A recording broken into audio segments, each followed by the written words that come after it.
వివేకం ఉండదండి కొంతమందికి.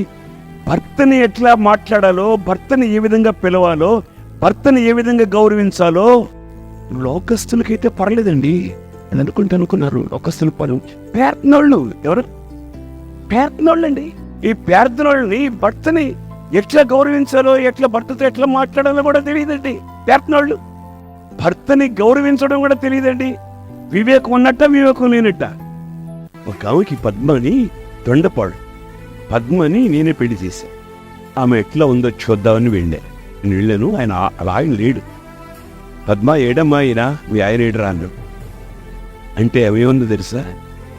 అన్న సచ్చినోడు ఎక్కడ తెచ్చాడో ఎక్కడ పాచేసాడో నాకు తెలియదు అన్న. ఎవరిని? భర్తని. అన్న సచ్చినోడు ఎక్కడ తెచ్చాడో నాకు తెలియదు, ఎక్కడ పాతేశాడో నాకు తెలియదు, ఎక్కడ పాతేశాను. సావలే పెట్టినాడు. మూడు పూటలు 3 కంచాలు తింటున్నాడు.